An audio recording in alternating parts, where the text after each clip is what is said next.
Today on Rainbow Country, fetish, puppy play. Stay tuned.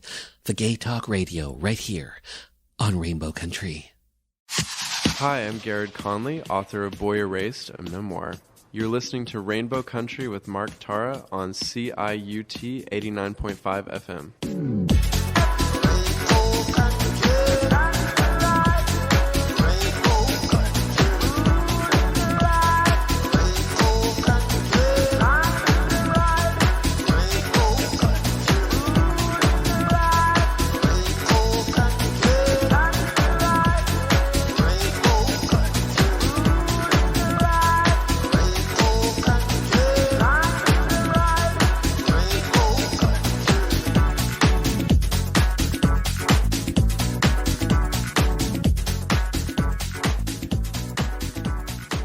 Hello and welcome to Rainbow Country, as I like to call it, a little gay radio show working to give voice to the LGBT community and beyond.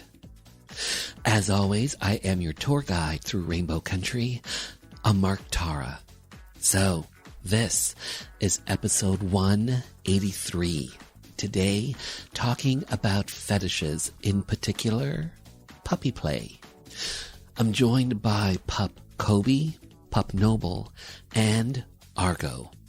We'll find out about the puppy play community as well as the Black Eagle Kennel Club, one of the world's largest and most active groups that welcomes all pups and handlers, regardless of gender, sexuality, or experience level.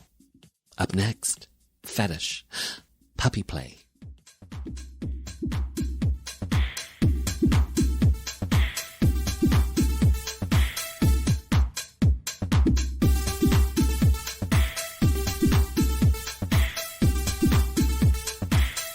Okay, so here we go. So I am here with Alpha Kobe, with Argo, and Noble. Hi. Hello. Hello. First of all, thank you all for being here in studio with me to have your voices, your stories be heard by the LGBT community and beyond. So thank you for being here in person. Thank you so much. Well, thank you very much for having us. Our pleasure. So we are here today to talk about the leather community, the kink community in particular, the puppy community, puppy play. And first of all, Alpha Kobe, you and I, you've been on the show before. Yes. First of all, the puppy community, in particular, puppy play. What is puppy play? Puppy play to me is a headspace that you get into, and it's where you get down and you act as an actual dog, but you're a human, and you're playing around with other pups, and you're playing with toys, you're getting belly scratches, you're getting ear scratches, just being a silly little playful pup and just having fun. Now, the three of you, do you all identify as pups or have been pups? Well, Argo? I actually started out as a pup and very quickly realized that I identified more as a big dog than a puppy. I'm not the most playful puppy in the world. And, are you a playful dog? Well, it all depends on how you define play. Okay. Yeah, okay. But, the difference being that I was always sort of the pack leader. I was always sort of the person who was watching out for everybody else. So I was never really that playful. It was a lot more sort of aggressive, and I used to love to wrestle quite a bit. I mean, there's a lot of wrestling involved in puppy play too. And if I may add something to what Kobe had originally said, the broader definition we use is it's a animal role play. It's where people basically live out a fantasy of being a pet, or owning a pet that is, obviously it's a human being in an outfit, but they are behaving as a dog. They are being played with as a dog. And, in some cases they're being owned as a dog. Now, Argo, my understanding is, at least in the overall leather community, there are bears, there are otters.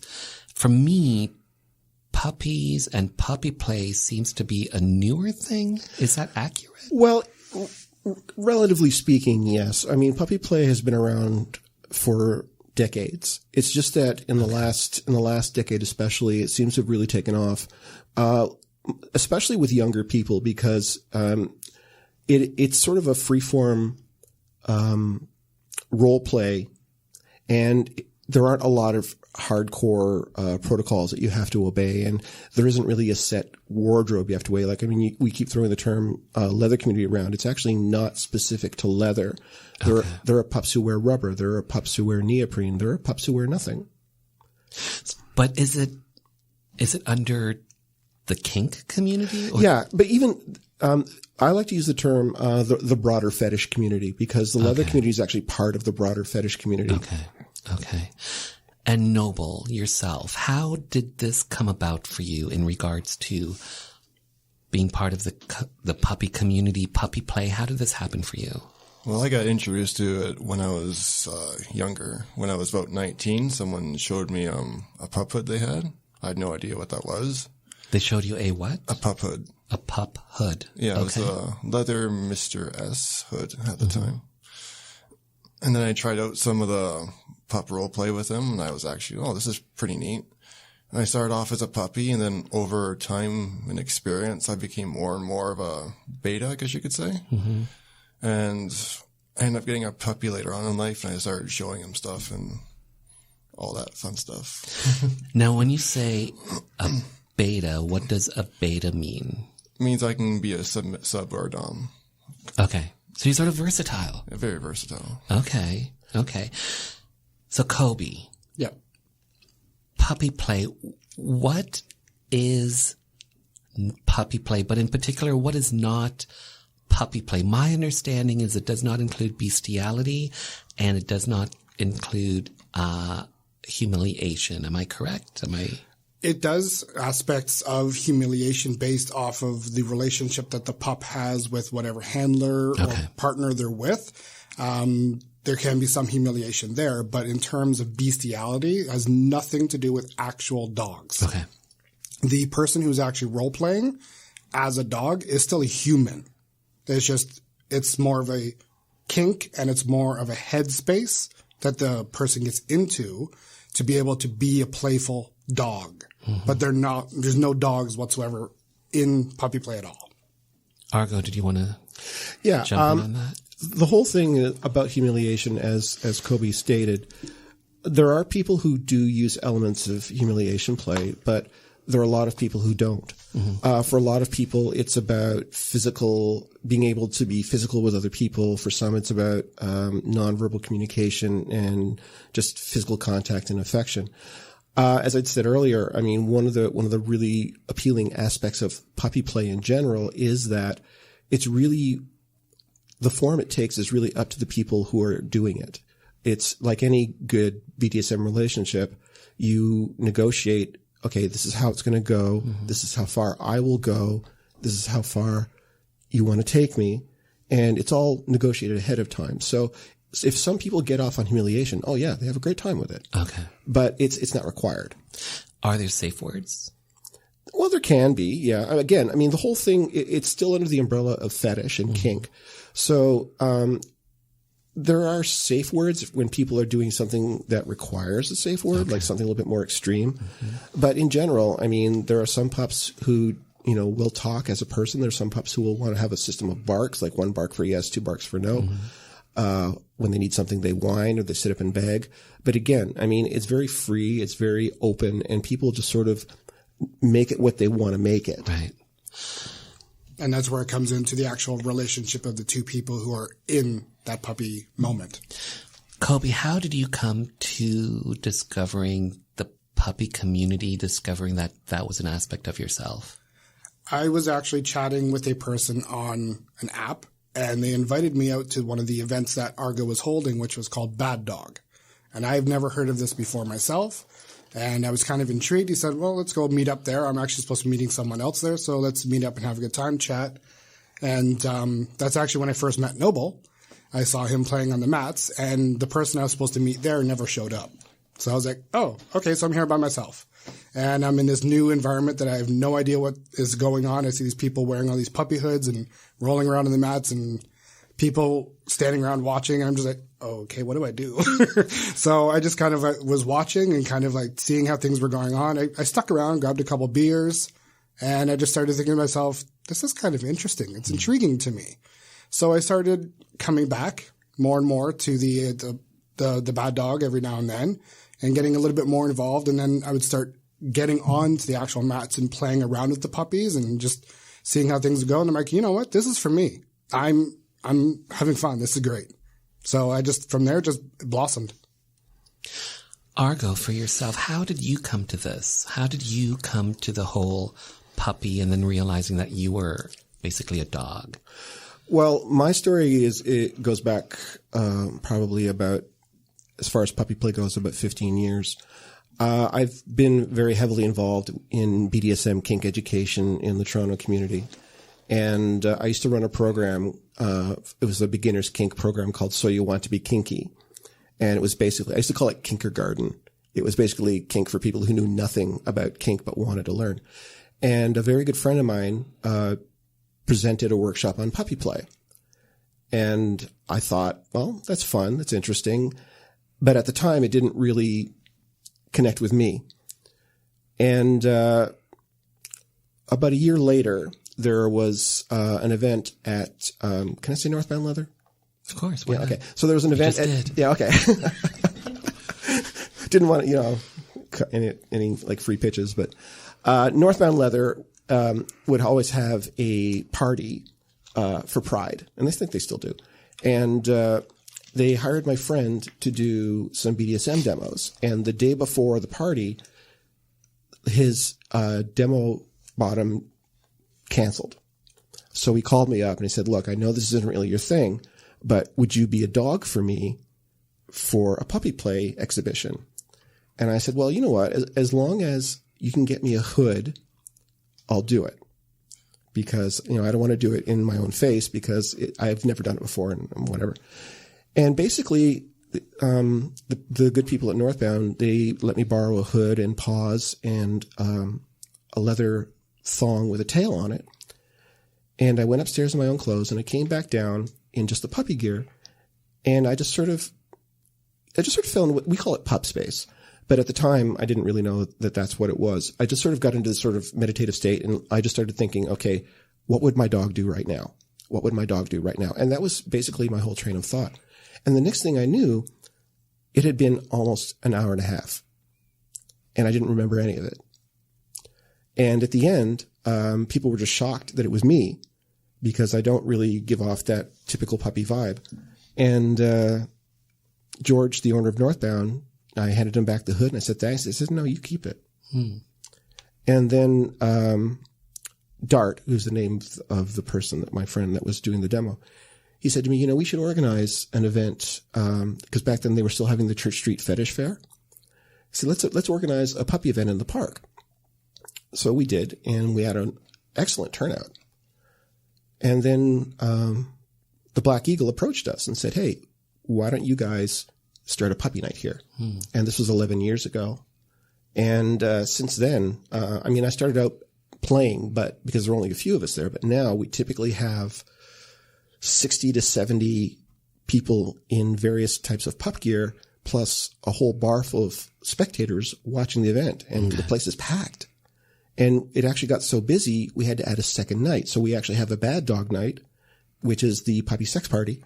And we have the regular pup night, which is just sort of a social pup mosh and wrestling and hanging out and drinking with your friends. So that's you in regards to puppy play, that sort of thing. So when did you realize that you're not necessarily a pup, you're a dog? Well, because I've always had a very aggressive streak. And when I was in my pup gear in the early days of the pup nights at the Black Eagle, we used to wrestle most of the time. It was because I was there mostly for the wrestling. And I like to win. And I found out that there were a lot of pups, because I'm not a small person. I'm 6'1", like 205, 210 pounds. There were a lot of pups who were sort of afraid to get on the mats when I was on the mats. So I had to sort of dial it back a little bit. And I realized, okay, what they're doing and what I'm doing is similar, but it's not the same. So from that point, I sort of decided, okay, well, I'm actually more of a dog, because now my job is, here are all these new people in the community, here are all these young people in the community. Someone's got to watch out for them. So that's when you began to make that switch. Yeah. Noble, for yourself, you said you were a beta. How did you come to that realization? It took a while, to be honest. When I first got into puppy play, it was a way to get rid of stress and just clear my head, because I had a stressful life, and it was a way to actually get out and be myself and all that. And you were young. I were was. You started this at 19? Yeah. And then I kind of figured out I was kind of in the middle, because I like being in control, but there's times where I don't.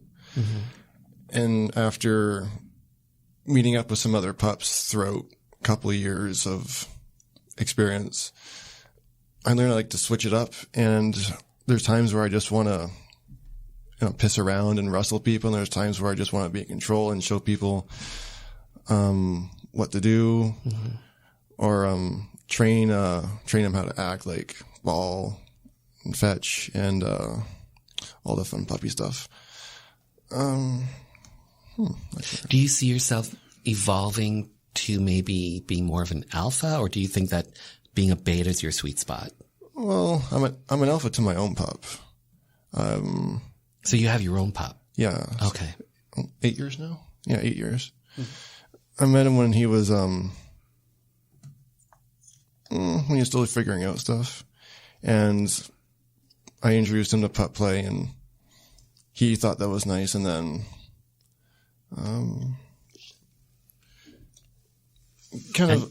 And you just evolved from there. I kind of did, yeah. Yeah. I've always viewed pup play as showing someone that's not that experienced with pup play, between a younger or a newer pup, I should say, and an older pup, between alpha and beta, so they actually understand what they're doing. I always think that you should start off as a sub and have a proper handler that knows what they're doing, Right. that knows how to treat you correctly, that knows your limits, will ask questions and make sure you're safe, and teach them so they know when they go off and do their own thing that this is how you should treat a sub, with respect, make sure they understand what's going on and all that stuff. Argo? Now, the really wonderful thing about what Noble just said is, historically, that's exactly how the leather community used to operate. You would get somebody who was more experienced, who would find somebody new who was trying to enter the community, and they would sort of take them under their wing and teach them, okay, this is what you do, this is how you do it, this is what to watch out for, and that sort of thing.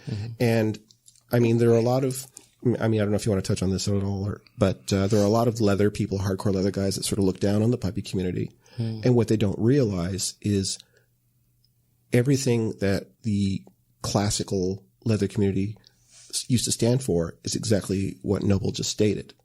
You find somebody younger, you find somebody newer, you find somebody less experienced, and you teach them what you know, so that at some point they then go off and do the same for somebody else. Why do you think the leather community looks down on the puppy community or puppy player? Well, why do you think that is? Why do I think that is?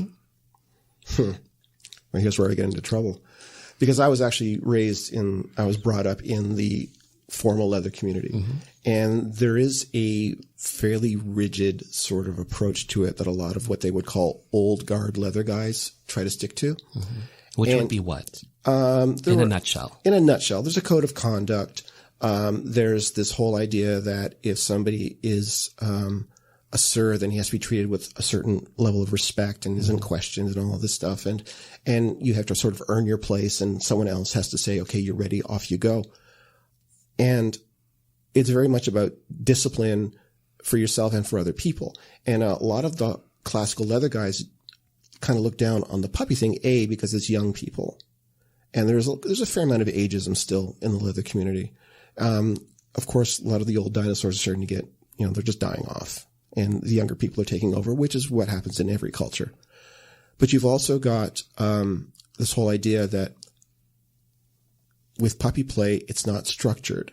There is no set protocol that everyone has to adhere to. Like, I mean, classical leather, you have all of these protocols, you have these rules, you have these codes, and a lot of people just don't want to bother with that. And that's their prerogative. I mean, I don't personally believe that, you know, you have to obey a certain set of rules, because it's really just between you and whoever you're dealing with.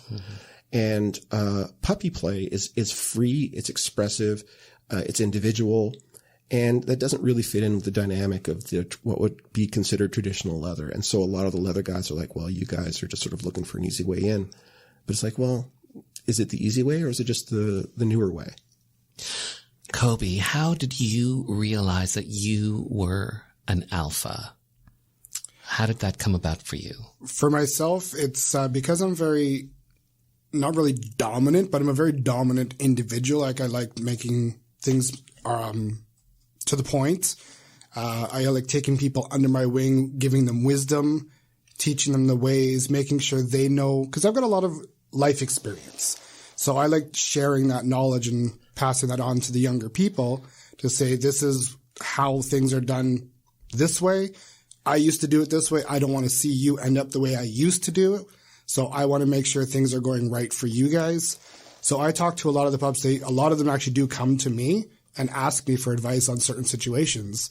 So it's that authoritative figure and knowledge that I have that people look for. So I came out to myself as an alpha because I love helping people and giving that instillment of trust and authority to the younger pups was what made me an alpha. Well said. Well said. All of you. On that note, let's take a break. We'll be right back. Bill 7, to ban discrimination in employment, government services, and housing, based on a person's sexual orientation, was up for a vote at Queen's Park.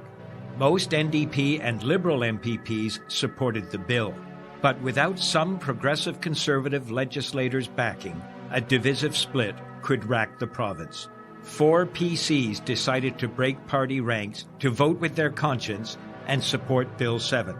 Cabinet Minister and MPP Dennis Timbrell did it to show solidarity for his beloved brother, the well-known drag queen Rusty Ryan. And for me, a gay politician who was not yet out, I had to take a stand. We were known as the Gang of Four. I'm former Cabinet Minister and MPP Phil Gillies. The date, December 2nd, 1986, when LGBT rights came to Ontario. I'm Susan Gabka, and you're listening to CIUT 89.5 FM.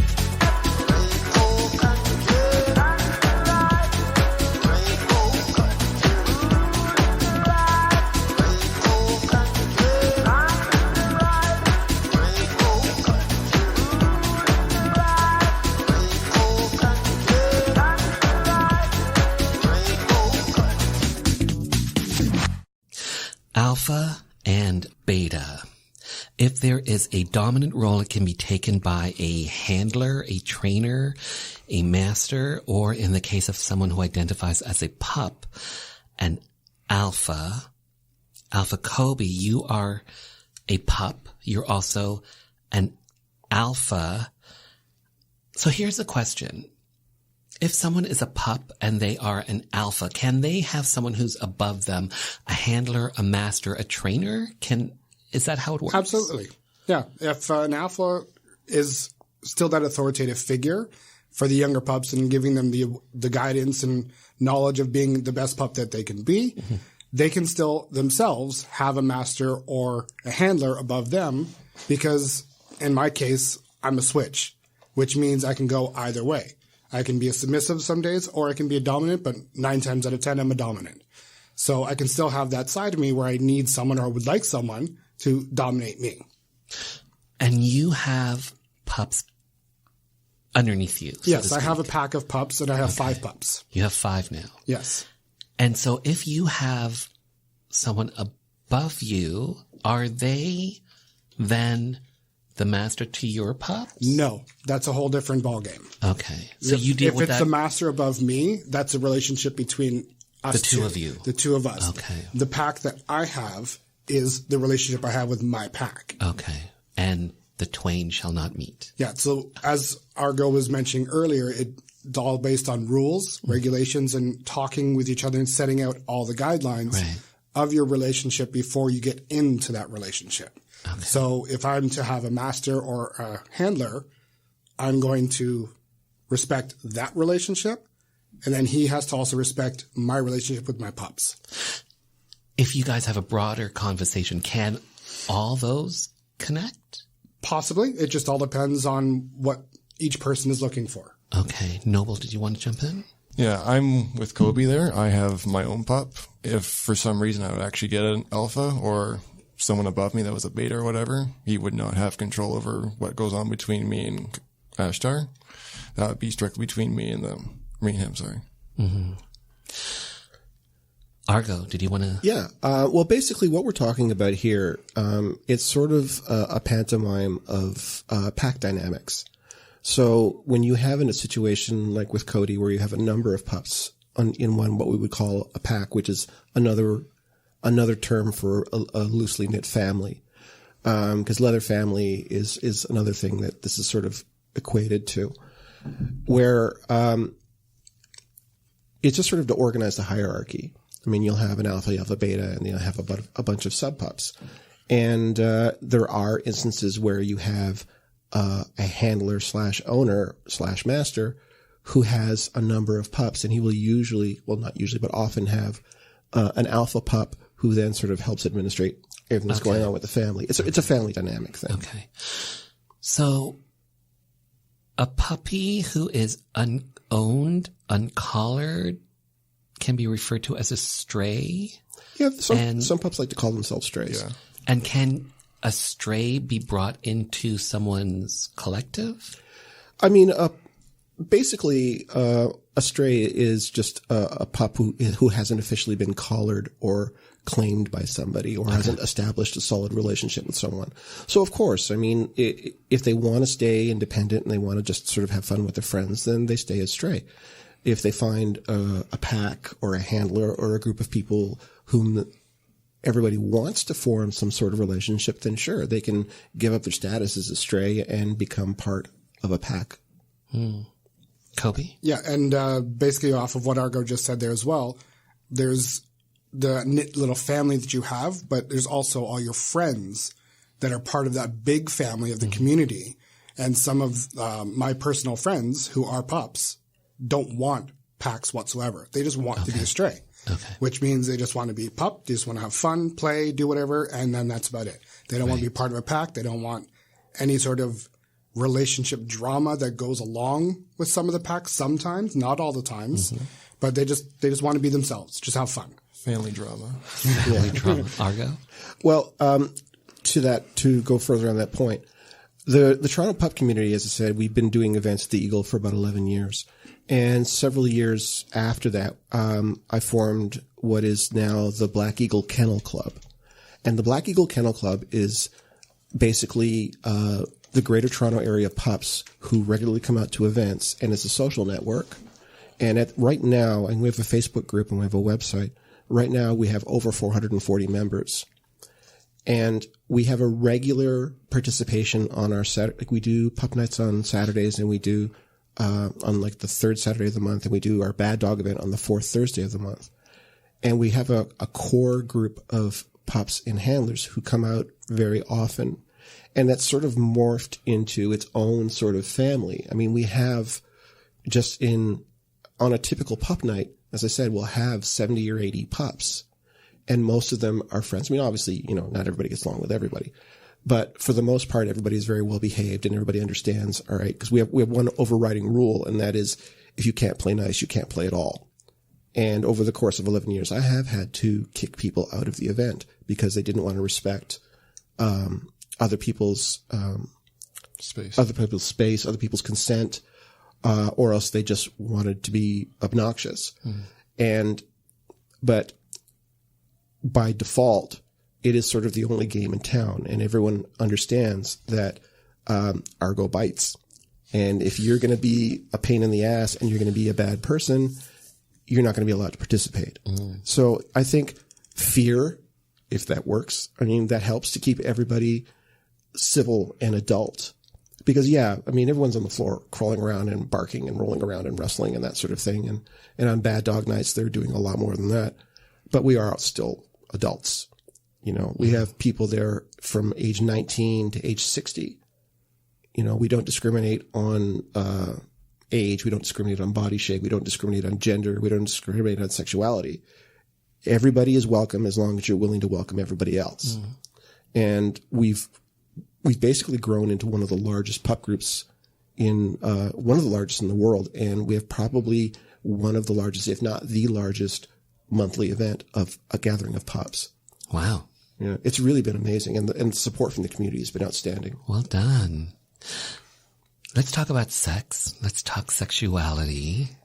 Got your attention. Okay. Puppy play. Kobe, I'm going to start with yourself.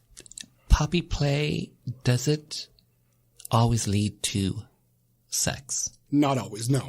Because puppy play, like I said before, based off the relationship and the dynamic of that relationship between the two people. With myself, I've got a pack of pups, and I've got a different relationship with each of my pups. Okay. So I have a boyfriend who is one of my pups, and I've also got my other pups, but our dynamic is different from the rest of my pups. So we don't always have sexual encounters. I myself also hold events on a regular basis outside of the Black Eagle Kennel Club at my house. We go out skating, we go to Casa Loma, we do all these different events. So not everything is all revolved around sex. It's just friends getting together, having a good time, popping out, and just being with each other. So there's a social element to it. Absolutely. There's a very huge, much a social event. very huge social aspect of it. And I find with a lot of the younger pups, and Algar can agree with this as well, that they're very anxious. They're got a lot of anxiety. Some of them have depression. So being a pup actually brings them out of that anxiety zone, puts them in that headspace, and just they can be free.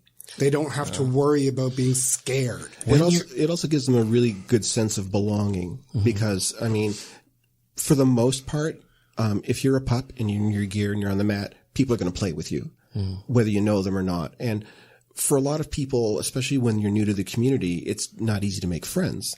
And it's sort of a common thread that sort of binds the group together is that everyone has this interest and we go from there. And I mean, we've done Kobe is, he has his events and actually Noble does some things in Brantford, I believe. Yeah, once a month. Yeah. And we even do things like the Kennel Club. We'll do one night, we'll all go to a restaurant together or we'll go shoot pool somewhere. Or so when you're being social, not sexual, but being social, are you in gear? Sometimes, yeah. Okay. But most of the time, it's just like a hood. It's not like you're all dressed up in your puppy tails and your harnesses and whatever. Sometimes just a hood. Or sometimes people don't even wear hoods when they're in social gatherings. It's pretty interesting. It depends. To see. Yeah. We do some events and we mostly stick to the village because it's safe. I mean, obviously, get it. Yeah, people get it. I mean, they see a bunch of people walking around with dog hoods on.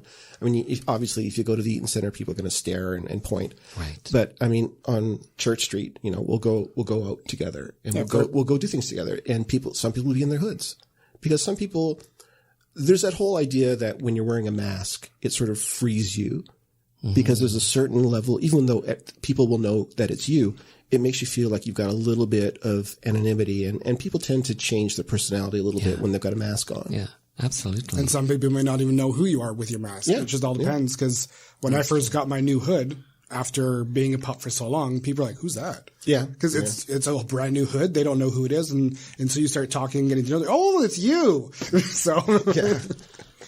Noble, Argo was just mentioning that you have a once a month event in Brantford. Yeah. Talk to me about that. It's just a once a month gathering in Brantford. We just piss around, play games, watch movies. We'll go to downtown and grab some drinks or do karaoke at night sometimes. And is this, when you guys get together, is this at your place? Or is this like at a bar in particular? My place. Got a party room in our apartment. I just sign it out. There we go. Not rent. Sign it out for the day and just hang out in there. Hang out there and maybe then go out to go downtown. Else. Yeah. Sometimes we go out for dinner. Sometimes we order in. Just all depends. Yeah, it all depends what people feel like. Yep. And how long have you been doing this? That's a good question. 2 years? Okay. Almost? Yeah, I was 2 gonna years say, now. It's been at least a couple of years. Have you been, is it growing for you? A bit. We only had about 2 to 5 people show up to begin with, and then we have about 15 to 20 on average now. In 2 years? Yeah. That's great. Yeah, I guess. That's fantastic. He's modest. Try to be. And I also, at my place, I hold an annual Christmas party as well at my personal apartment. Mm-hmm. And I invite all the pups that want to come, to those especially who don't really have anywhere to go for Christmas. Mm-hmm. They don't have any family, or if they just want to be with people. Argo, did you want to jump in? Yeah, I was just going to jump in, and I may have already made this point, but for a lot of people, it is a community that they can belong to. I mean, being queer is difficult in some parts of the world, and being young and queer is never easy. Nope. So when you find a group that there are a fair number of young people there, and everybody's queer, and we try to maintain a judgment-free zone, it's really appealing. I mean, we actually lately we've been getting a lot of straight women coming to the event at the Eagle because they feel safe there. And, I mean, they've seen us eject people who were, reaching out and trying to grab people. They've seen us not just say, hey, we're here to protect you. So there's safety in a community. There's comfort in a community. And the fact that you're also all exploring a kink and you're exploring your role play, and it can lead to a lot more things. Like it can lead to sexual relationships. It can lead to family relationships. It just sort of broadens the appeal of the whole pup scene. Argo, earlier you were talking about events happening at the Black Eagle. When do these happen again? We have our regular pup night happens on the third Saturday of every month at the Black Eagle Toronto, and that runs usually from 7 to about 9:30, because there's usually a dance party at the Eagle on Saturday nights. And then generally speaking, about 20 or 30 of us all just sort of go across the street to O'Grady's, and they let us have the room upstairs, and we all just eat. We hang out, we eat, we have drinks. Mm-hmm. And the Saturday pup night is basically a social thing. I mean, nudity is allowed, but not sex. And it's wrestling, it's socializing, it's playing. And then on the fourth Thursday of every month, we have an event we call Bad Dog. And Bad Dog is basically no holds barred, consensual sexual play. So is this your most popular event? Actually, no. The regular pup night tends to be more popular simply because it's on a Saturday, but also because it's not quite as extreme. The Bad Dog event, people are allowed to have penetrative sex. I mean, people are fucking, and it's actually a lot of fun to watch. And that's also the one that's harder to police, because we also tend to we do have younger people, and there's a lot of nudity and sex happening. So we do have to have security. We do have to make sure that people understand the rules before they go in. But let me just stop you there. Yeah. For your events, are there dress codes? No. I mean, if you want to be on the mats with the pups, then there are safety dress codes. Like, for example, you can't wear hard-soled shoes because other people will be crawling around the floor. You don't want to step on their fingers. We don't allow spiked collars. We don't allow, like if you're going to be wrestling, we don't allow you to have anything that has buckles on it, because those little pins can sometimes come up and hurt somebody. But and you don't necessarily have to be dressed in leather. Oh, no. We don't. I mean, there are pups who wear leather. There's some pups who come in like full head to toe gear. There's some who just put on a hood and strip naked. Mm-hmm. I mean, my husband, his name is Pup Bailey. He basically puts on his hood, puts on a pair of mitts, strips down naked, and sleeps. He'll like sleep. Lately he's been sleeping a lot on the mats, but also like during the Bad Dog events, I mean, he'll be like climbing on top of other pups. And if I may, one of the really beautiful things about the Bad Dog event is it was sort of a gamble to start with, because it was sort of an edgy thing. But we've gotten to the point now where in the Black Eagle Toronto, which has traditionally had this reputation of men only, and no, if you're not male presenting, you don't belong here. That's gone. We've actually got to the point where we'll have people of all genders and all sexualities on the floor side by side having sex in plain view with the lights on. And if the people don't, if somebody comes in and starts saying something, then we get rid of them, because we want people to see that there is a place where you can be yourself and still be sexual and free. Yeah. I mean, it is geared specifically towards the puppy community. We do encourage people to, have some fun with the whole puppy element of it. But it's really basically, a very well monitored sex party. And it's been growing. I mean, the last one we had, it was crazy. The last one. I wasn't at the last one, but I heard it was pretty crazy. Yeah, it was, we probably had about 40 or 50 people on the mats. And this happens the fourth Thursday of the month from 9. Usually we wrap up around 11:30 midnight because it's a school night. Okay. Wow. Well said. Fascinating. On that note, let's take a break. Right. We'll be right back. Hi, my name is Joanne Vanicola, and I'm an actor and a writer, and I was first on Rainbow Country with Mark Tara on CIUT 895 FM, discussing the massacre at Pulse Club in Orlando. I realized how important it was for our community to have a radio station, specifically for our issues, to talk about people in the LGBTQ community and to provide an outlet for our stories, to discuss our politics, culture, and give voice to the issues that matter to us, and of course our artists and the things that we do globally and right here in Toronto, and talk about culture. And without people like Mark Tara providing a space for this with a radio show like this, then we wouldn't have that voice. So support, tune in. Thank you. Hi, this is Police Constable Danielle Botno, also known as LGBT Cop, and you're listening to Rainbow Country with Mark Tara on CIUT 89.5 FM.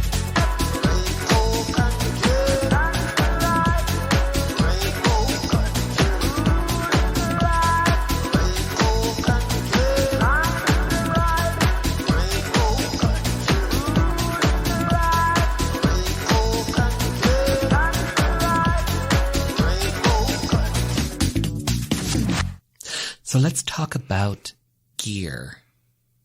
Kobe, I'll start with yourself. Talk to me about the type of gear, uniforms, what apparel that's involved with the puppy community and puppy play. Everybody looks at their gear a little bit differently, and there's different aspects of gear for each pup. You don't necessarily need to have gear to be a pup. I just want to put that straight out there, because puppy play. You don't have to be wearing a mask. You don't have to have the mask. Okay. If you are a pup, you're a pup. You're a pup. It's a headspace that you get into. So a lot of people will have the puppy hoods that they put on, are usually made out of either leather or neoprene or latex. And it's basically a mask that they put on their head and looks like a dog. It's got ears. It's got a snout. It's got a nose. And it turns you into this dog. And there's some people that will wear strapped on paws, so they can't use their fingers. So there's just straight fists that they have to walk around on. And there's some people that wear leather harnesses across their chest. People will wear show tails that are just attached onto a belt that's attached to your pants. Some people will have insertable tails that they actually put into their ass and actually wag it with their butt. And there's people that have like knee pads. There's jock straps. There's a whole whack of different gears, along with latex. You could have like a full latex suit that zippers up certain areas. And there's a wide range of gear. And even Argo can add on to how much more gear there are. There's no limit to gear. So talk to me about your hood in particular.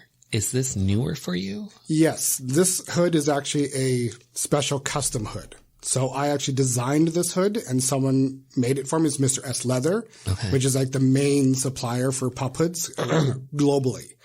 That a lot of people nowadays know.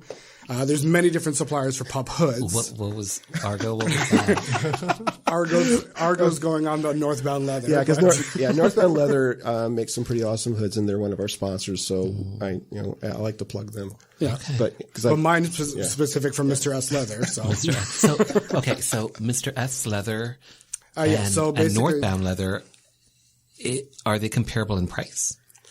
It just depends, because Mr. S Leather is U.S. And Okay. Northbound Leather is Canadian. Right. So you have to do the conversion to see the price points. Right. There's also, I mean, quite a diversity. If we're just going to talk about hoods for a moment, there's quite a diverse range and styles of hoods. And when pups get really into it, and provided they have the cash to do it, very often they'll have custom hoods made, or else they'll learn how to make their own custom hoods. And like, for example, Argo is a Rottweiler. So I had a custom hood made with, it's a black leather hood with a dark, sort of medium tan snout. Okay. So that visually, you can tell, that's a Rottweiler. Okay. And there are very often pups who will sort of adopt a specific breed because the characteristics of that breed line up with their personalities. Right. So like, for example, I had mentioned earlier that I'm kind of a big guy and I'm kind of aggressive. So, a Rottweiler was a natural fit for me. Whereas my dog of choice, or personality-wise, is a husky. A husky. Because they're very wise, they're very authoritative when they need to be, but they're also very playful and loving. And Noble, what breed are you? I guess I'm a mutt. Never really did a breed or anything like that. Don't you make hoods though, don't you? No, he makes fursuits. Oh, okay. Yeah. So, Noble, in regards to your hood, talk to me about your hood. Well, mine's the neoprene Mr. S1. I got that one because it's the easiest to breathe in, because the lower muzzle part isn't really there, so I can actually breathe in and out. So when I'm rustling someone, I can actually have air come in. Okay. Versus another hood that has the full face like zippered shut. It's very hard to breathe in that. When you're trying to throw someone down, you're using all your energy. It's like, no. And so for yourself, what do you choose to wear when I'm a out? pup? Yeah. Usually my harness, my hood, a pair of gloves, or wrestling, the MX mitts. So if I'm pushing someone down, I'm not hurting with my knuckles. I'm using cushion, push them down. And, They're basically MMA gloves. So they've got like the finger cutouts and they got the big padding on their knuckles. Yeah. And you make fur suits? Yeah. Are those for what, furries? yeah. So are you part of the furry community as well? Yeah. Okay. And Total so am I. Are you real? Okay. Yeah, my boyfriend's actually a furry, and so am I. He's a deer. Yeah. Okay. And so talk to me about the being part of the furry community as well. First of all, is there a gay furry community, an LGBT furry community? It's not really LGBT specific, just like the puppy community is now becoming. Furries are more of a broader range because you're covering your entire body in a suit. So it's basically like you're a furry cartoon character. Yeah. And you're putting on this personality of a completely different person. Nobody knows who you are under that mask. Usually, Nobody. yeah. Because you're covering your entire body. And there's many different ranges of fursuits where you can be a bird, you can be a dragon, you can be a cosmic character, you can be... So, Kobe, what are you when you dress? I'm same as I'm a husky. Okay. Yeah, so that's my fursona and my puppy personality is of husky. And Noble? I'm a cheetah. You're a cheetah dressed in fur. Yeah. Okay. When he's dressed. And when you're a pup, you're a mutt. Basically, yeah. Okay. So he's part dog, part pussy. I wouldn't say that. I have no response. Now, actually, Noble is, like I said, we have a lot of wrestling that goes on at Pup Night, and he's usually one of the pups in the thick of it. He's a pretty aggressive character when he's wrestling. He's yet to beat me, though. We haven't wrestled in I know 3-4 months, and Argo's too chicken to wrestle me. No, so. Argo is too busy making sure that everybody's safe, and he's also like twice your age. So, Argo, when you don attire, what do you wear? Well, I sort of, again, I mean, I started this back when I was still in the thick of the leather community. So I had a custom outfit made out of leather. I had like a leather wrestling singlet, and I have the custom leather hood and I have the leather padded paws. And I would wear, I had knee pads and wrestling boots because I was there mostly for the wrestling. But I also helped design some other stuff because the more you wear it, the more you realize, okay, there are limitations to the traditional gear. And when you have specific applications, there are little tweaks you can make. So, what's also become very popular that they haven't mentioned is some people aren't wearing hoods at all. They're buying what we would call a mask. And it's basically a formed leather or a formed neoprene hood. Dog face. But instead of being a full head covering, it's just a face and straps on that hold it to your head. Right. That's true, yes. Yeah. And those are becoming more and more popular because they're less expensive. Right. It's much easier to customize them. And there's a group in the UK, and the name escapes me, but they will make anything and any color, any combination. There's a store in the village called the Men's Room, and they had a collection of pup hoods where the color patterns were patterned after superheroes. So there was like a Wolverine mask, there was a Wonder Woman mask, there was a Batman Spider-Man. mask, Spider-Man. Very good.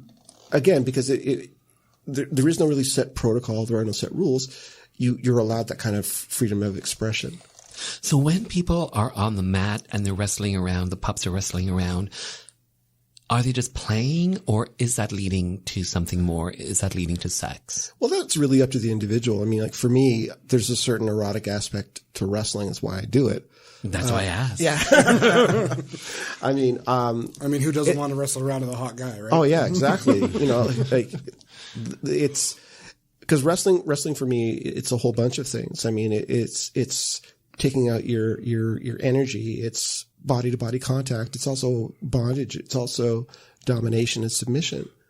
And sometimes it's just a wrestling match, and sometimes it's a prelude to, you know what, our bodies fit really well together and our energy is really compatible. Let's go home and do this a little bit more intensely. So they're not necessarily having sex there? They can. Okay. They can. On a bad dog night, they can. Okay. But generally speaking, at a pup night, it's just wrestling. Okay. But I've seen more than one romance spark from that kind of physical contact. Mm-hmm. So where do you see this going? Like, obviously, Argo, you've been part of the leather community for a number of years, and you've seen the evolution. You were just saying at the Black Eagle now, people are welcomed more so that may not be part of the leather community. Dressed in leather or anything like that, people are welcomed in. How do you see the puppy community, puppy play evolving over the next, few years? Where do you see this going? Well, bigger and better things? The thing is, I don't believe that individuals should really be making those kind of calls. I think that the community should be allowed to evolve the way that it's just going to evolve. Mm-hmm. I happen to be running the show right now, so they're using my rules and they're using my way of doing things. But we also try to make every effort to respond to what the community wants. And it's been evolving. There's no question of that. It's been evolving for the last 11 years in Toronto. But it hasn't been so much at my instigation. It's been more of an evolution based on responding to the needs of the community. It's going to be what it's going to be. And are women, and specifically just women, are they clamoring for something like this? A lot of women are. It's like, can you see like a lesbian group being part of this? Oh yeah. We have lesbians that do come. Yeah, to the pub nights. we have trans men and women. We have gay men. We have lesbians. We have bisexuals. We have heterosexuals. I had a custom hood made once that I thought it'd be cute because Argo's getting kind of old. I had it made out of gray wolf fur, and yes, I know fur is murder. But I had a hood made out of gray wolf fur, and I tried wearing it, but I just kept going back to the original Argo hood because I identified with that more. Mm-hmm. I sold that hood to a straight couple, and because he identified as a wolf and she wanted to own a wolf. Mm. And we try to reach out. It is in the queer village. So there is some hesitation for people to come specifically to the Eagle. Mm-hmm. But there are other fetish events that go on, and you will see straight men, straight women, and queer people at these pansexual events. Okay. And they're all doing puppy stuff. Okay. And I've had the privilege of traveling extensively, across Canadian communities and American communities and some pup communities in Europe. And everywhere you go, it's different. Mm-hmm. we have a good thing going here. We have people been reaching out to you, other communities? Oh yeah. We've actually helped like the pansexual community, the straight community. Yeah. Are they reaching out to you to say, how can we incorporate what you're doing in here? And we are not the least bit selfish about our methods. And we've actually sent people, okay, here's our rules. Here's our waivers of liability. Here's how we do it. Here's how we organize things. Here's how we got sponsors. And we've actually helped communities outside of Toronto to build. I mean, there are pup groups all over North America, and there's some pretty healthy groups in the UK. I don't have a lot of exposure to pup groups in continental Europe, but I'm aware that there are a few out there. But in North America, it's just gone crazy. It has. But again, I mean, it's going to be whatever the people doing it want it to be. And it's not up to me to decide for anybody else. Of course. And I try, I mean, we have a committee for the Black Eagle Kennel Club. And, I'm the senior person, but we also, we have a pansexual woman on the committee now. And we're trying to accommodate as many people as we can without compromising too much. And again, I mean, the community is going to dictate where it's going to go. We're getting new people every month, which is awesome. We're getting more and more non-male and non-queer people coming out, which is incredibly awesome. I'm really happy with it. But really, where the community is going to go, it's not in my hands. I mean, I'm in my 50s. It's going to be in the hands of the 20-year-olds who are just stepping up now, because at some point, I'm going to have enough. I'm going to want to retire and curl up in front of the fireplace. And someone else is going to be taking care of this. And my job is just to lay down the groundwork and show them how I did it. And then it's their job to take it and do with it what they will. Right. Okay. So going to go around to each of you and just, if you can, maybe in one word or one or two words. And Kobe, I'll start with yourself. Best part about being part of the puppy community? I would say family. Being part of a family. Noble? Yeah, I'd have to say family or relationship. And Argo? Well, in the same vein, I would have to say community. Well said. So if people want to find out more about you guys, what you do, Kobe, let's start with yourself. The Black Eagle Kennel Club has a Facebook page. We have a very notable online presence. We also constant word of mouth talking about our lifestyles, because I live as a pup every day. I wear my collar every day. Whether I'm actually on the ground playing as a pup, I'm still a pup every single day. So I talk to people about it. People are like, oh, what's this? So I explain it a little bit. Oh, that's kind of intriguing. So it's always out in play there. And I always talk to my pups about everything, and they're always out doing their own things, talking to people. It's getting more and more prevalent that I've seen myself in the last 5 or 6 years. 6 years ago, I didn't even know what a pup was. It not even existed. But as Argo said, it's been going around for 11 years in Toronto.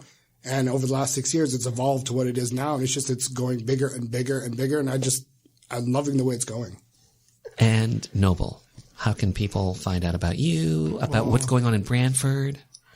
Well, I have a Twitter page, which would be Noble Galactic. That's about it. Okay, but is for your group that's happening in Brantford, do you have like a Facebook page for it or anything? No, that would be a Twitter page again, which would be Brantford Pups. I mean, we both do have a Telegram chat room that we have, because it's like a WhatsApp chat venue that people use. And I've got my own chat group. He's got his own chat group.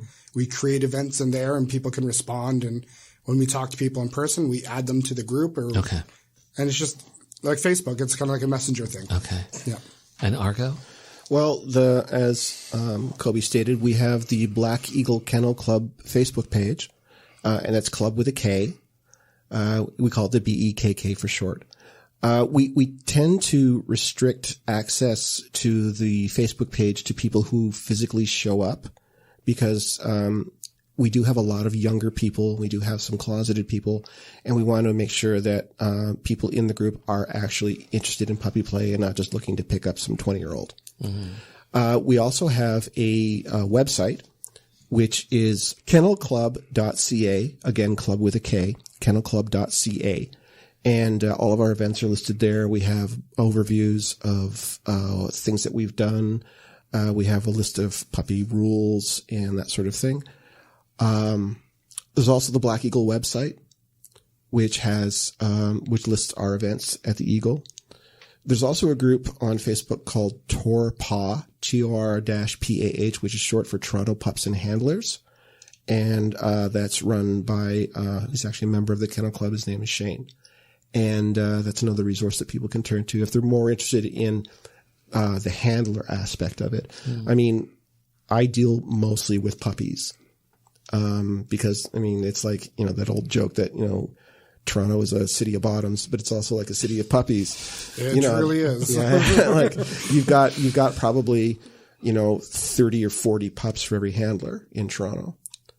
And, but that's okay because again, like you can have an alpha and still be a puppy.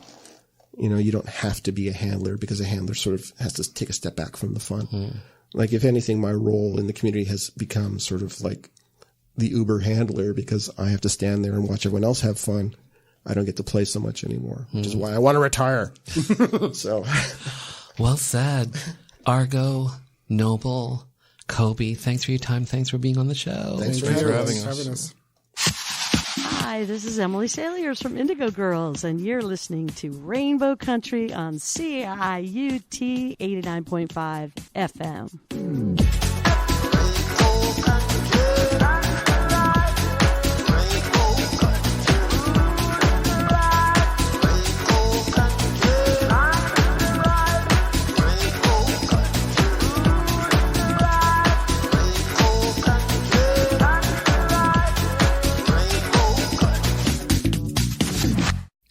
Again, a special thanks to Pup Kobe, Pup Noble, and Argo. The next puppy play night is on Saturday, January 18th, and the next Bad Dog event is on Thursday, January the 23rd. Both events happen at the Black Eagle, 457 Church Street. For more information on the Black Eagle Kennel Club, go to kennelclub.ca, and club is with a K. To keep up to date with all things Rainbow Country, follow me on social media, Twitter, Instagram, Facebook, LinkedIn even, at Mark Tara Music. Do you want to be on the show? Maybe you know someone who should be on the show? Contact me, send me an email, mark@marktara.com. The podcast for Rainbow Country is on iTunes, Podomatic.com, Google Play Music, Stitcher Radio, and on Spotify. And last week we were number 4 on Podomatic's Gay and Lesbian chart. So get Rainbow Country wherever you get your favorite podcasts. And the official Rainbow Country playlist is on Spotify. And of course, everything is hooked up at my website, marktara.com. Next week, gender-bending rock band, Pterodactyl Problems. Finally, I want to take this time to thank you for taking your time to be with me. Remember, we live in days of making dreams come true. So believe in yourself, and the world will believe in you. Hi, this is Emily Saliers from Indigo Girls, and you're listening to Rainbow Country on CIUT 89.5 FM.